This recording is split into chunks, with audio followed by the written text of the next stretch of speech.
Top to bottom, bottom to top, top to bottom, bottom top. Aunty excuse me, उसको आके फाड़ फाड़ के देखना बंद करो।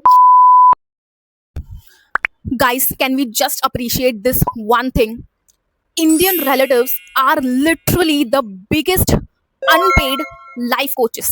मतलब अगर तुमने एडवाइस मांगी हो या फिर ना मांगी हो, the advice is always coming to you like a free home delivery. Why? क्यों भाई? मैंने एडवाइस मांगी भी नहीं है, मुझे एडवाइस चाहिए ही नहीं आपकी। सबसे पहला क्वेश्चन, शादी कब कर रहे? शादी हो गई, बच्चे कब कर रहे? दूसरा बच्चा कब कर रहे हो? चालू है, ऑफिस जाती हो तो बच्चे का डांस मारा हो।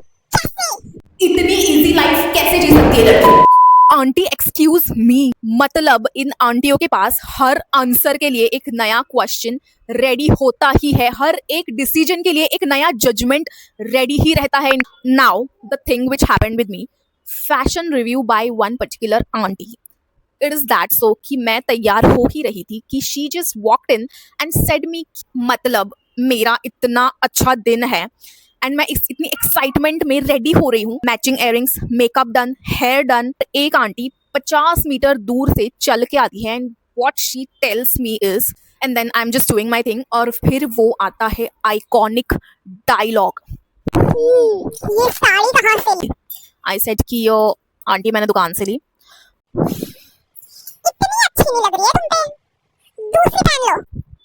और फिर आपने कभी ये नोटिस किया है कि उन लोगों को अच्छे से कॉम्प्लीमेंट देना, अच्छे से किसी की तारीफ करना आता ही नहीं है, या फिर उन्होंने कभी सीखा ही नहीं है किसी को कुछ अच्छा बोलना। कितने की ली?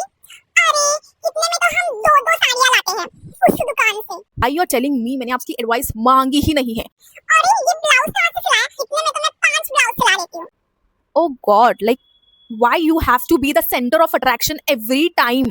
मतलब aunties are really very much triggering कि वो सबको जज करती है, सबको बोलती है किसने क्या साड़ी पहनी है, किसने कौन सा ब्लाउज पहना है, किसने क्या हेयर स्टाइल बनाई है, किसने गोल्ड चेन पहनी है, किसने नकली पहनी है, किसने कौन सी चप्पल पहनी है। मेरा माथा इतना सटक जाता है कि मैं आपको क्या ही, कभी किसी के कपड़ों पे कमेंट, कभी किसी के स्किन पे कमेंट, कभी किसी के बालों पे कमेंट, कभी किसी तू मोटी हो गई है, तू पतली हो गई है, तू इतनी कैसे पतली है, तू इतनी मोटी कैसे है, तेरे बाल ऐसे कैसे, तेरे बाल छोटे क्यों है, तेरे बाल लंबे। अरे भाई, और फिर बाद में बोलते हैं कि अरे मैं तो मजाक कर रही थी, अरे मेरी तो जुबान ही ऐसी है, मैं जो भी जुबान बना बोल रही हूँ। मत बोल भाई। But do you know what aunty, आपका एक जेन्युइन सा कॉम्प्लीमेंट किसी का दिन बना सकता है, और आपका एक जेन्युइन सा जजमेंट किसी का दिन बिगाड़ सकता। So let's stop comparing. आप किसी शादी में गए हो, आप किसी फंक्शन में गए हो, आप किसी के मुंडन में गए हो, आप किसी के कुछ कहीं भी गए हो, let's stop judging, let's stop comparing. उसको आके फाड़ फाड़ के देखना बंद करो, और सेंटर ऑफ अट्रैक्शन जिसको रहना है उसको रहने दो, जिसका दिन है उसको सेंटर ऑफ अट्रैक्शन रहने दो, जिसका दिन नहीं। ये वो कॉकरोच की तरह। इनके लिए जो तुम नहीं करते वो सही होता है, एंड जो तुम करते हो वो हमेशा गलत ही होता है। किसी के कपड़ों पे कमेंट, कभी किसी के स्किन पे कमेंट, कभी किसी के बालों पे कमेंट, कभी किसी के पेरेंटिंग पे कमेंट। अरे इसके बच्चे तो नहाते नहीं, अरे इसके बच्चे धोते नहीं, अरे इसके बच्चे तो पहनते, तो बच्चे ऐसे संभालते को बाहर नहीं जान देती, अरे ये तो सोशलाइज नहीं करती, अरे ये तो बात नहीं करो।